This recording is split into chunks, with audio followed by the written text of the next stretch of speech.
Good day, good day, good day, good day, everybody. Thank you for joining me. Just in case you're joining me for the very first time, I am your host, the real Glaze Gibbs. And this is my platform. This is my story. I talk about the good, I talk about the bad, I talk about the ugly. But this is educational purpose, strictly cautionary tale. How do people utilize these stories to stop them from picking up the brake, throwing at the prison wall for absolutely nothing?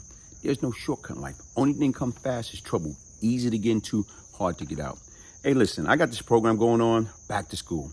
Everybody always here talking about what they're going to do, what they will do, what they should do. Right now I'm sponsoring back to school special. And basically right now, giving these young kids, you know what I'm saying, right now, some book supplies, school supplies to go back to school. So that's what it's all about, giving back. It's best to give than receive. Today, I constantly keep getting emails. Somebody recently wanted a 50 Cent story. Somebody wanted a Kelvin 50 Cent Martin story. So you know what? Here it is. I'm going back into the vault. Kelvin 50 Cent Martin. If anybody know anything about him, right now, 5'3", 5'4", with that big gold teeth in his mouth, he was like a notorious stick-up kid. And basically right now, you sit back and you think about it, when you 15, 16, 17, 18, 19, because he died at 23. Right now is the stick-up. When you're going out there robbing and stealing, you don't know what the heck you're going to get.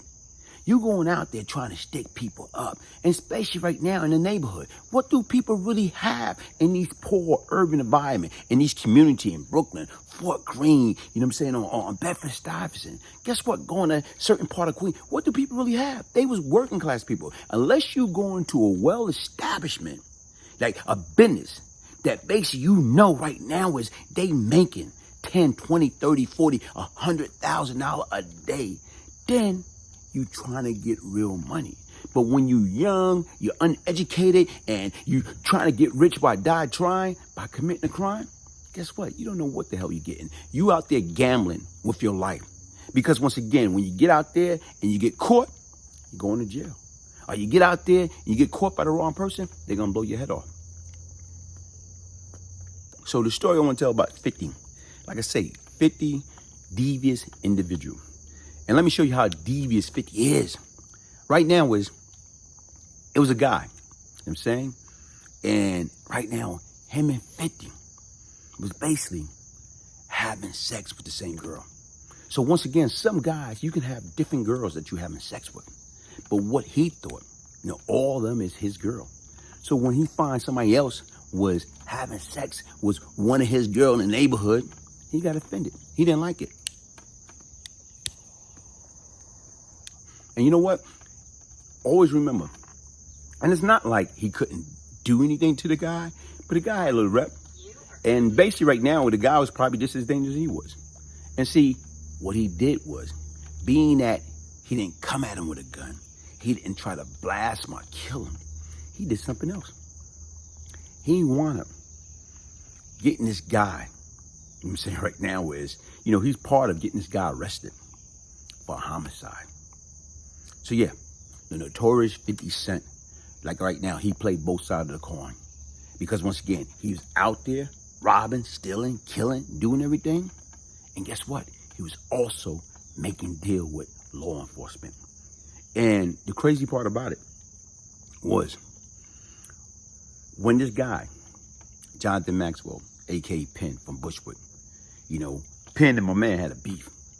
And when they had that beef, I can remember one time we was in the Bushwick section, looking for Penn. Because Penn was going around talking about he gonna get him. My man was going around talking about he gonna get Penn. So right now, I remember one time me and my man together, and we looking for Penn. And just so happened, when we looking for Penn, my man, trying to kick it to a girl, like as he asking a question about, do you know this guy, whatever, do you know we live or whatever. So, we say pretty. Like I say, I think she was like Puerto Rican. So he kicking it to her, trying to talk to her. And right now is, hey, what are you doing?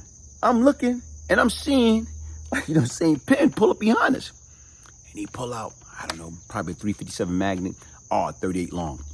So I'm telling this nigga, yo, get the hell out of here, man. Okay? So he's still BSing. He don't know what I said, oh, get the hell out of here. Penn right behind us with a jammy. So boom, we took off. So shortly after that, Penn got murdered. And when Penn got murdered, guess what? They feel he did it. They feel I did it. And, you know, even with that story, I can remember when he died, when he was murdered. And I can remember, you know, like I say, during that period, like I think I was coming back from a wedding. And there was a bunch of cat when I got back around Cypress. And mind you, I'm dressed in a tuxedo, you know, all white. So I can remember a bunch of guys, you know what I'm saying, right now, was across the street, like, you know, by my building in Cypress, like from Bushwood, Bed-Stuy. So here it is. 50 saw me. So he came up on me. And he said, yo, Glaze, man, you know, all these cats want you because they feel you had something to do with Penn. And I'm like right now where it's like, bro, Penn died? I didn't know that. You know what I'm saying? Seriously, I didn't. So anyway, long story short, but he said, I talked them out of it. Okay? So once again, that's what he said. And at the time, we had, I don't know, I loved him. I thought that was my friend. That was my little brother. But just because you love somebody, that don't mean they love you the same. So once again, right now I don't know whether he did or whether he didn't. Because like I say, I was outnumbered. And I wasn't even thinking. I didn't have no gun on me. I had no bulletproof vest. I didn't have anything. I coming back from a wedding out of it with a white tuxedo on. So anyway, right now they left. So holy behold, what he did was he wound up getting with law enforcement, the 83rd precinct. And what he did was he was part of, you know what I'm saying, the indictment that helped, you know what I'm saying, my man getting indicted for Jonathan Maxwell, you know what I'm saying, on murder. And, you know, a lot of times people always want to say, oh, yeah, you know, I don't believe that. I don't think that. Man, like I say right now, listen, you know, even back then with my man, because I wound up helping paying for his lawyer. And right now we got the paperwork. And even when you're reading through the paperwork, you know, right now, when you're around certain people, you know who said what. You know what did what. And despite everything was blacked out because they got the black marker or whatever, automatically, like I say, when you know people, you know situation, or you know certain things that took place, you know who's who and what's what. So even right now, guys, the moral of the story is, it doesn't matter. Like in that street life, it's no rules, it's no regulation, it's no morals, it's no principle. So once again, like you say, the notorious Kelvin 50 Cent Martin, the original 50 Cent, like I said right now, he also was a snitch. He also was cooperating. Because once again, sit back and think about it. Everybody keep talking about all the murders and all the shit that he did. Like I said right now, he didn't do no major time.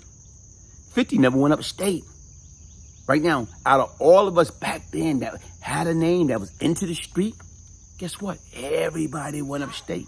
You know what I'm saying? From me, you know what I'm saying? The Kid Tut, let me see who else. Like I say, Haitian Jack, Jimmy Henchman. I'm just trying to say the cat. I don't even, you know, what's his name? Calvin Klein. All those guys, like I'm saying right now, with these names back then, that was out there into the street, especially from the Brooklyn area. Guess what? They went upstate. But once again, 50 got slick. Never went upstate. And you ain't that damn lucky. Hey, hit the like button, subscribe, share. Hey, like I told you right now, anybody that want to donate to the back to school special, you know what I'm saying, email me. brianglazegibbs1201 at yahoo.com. Peace, love, and prosperity.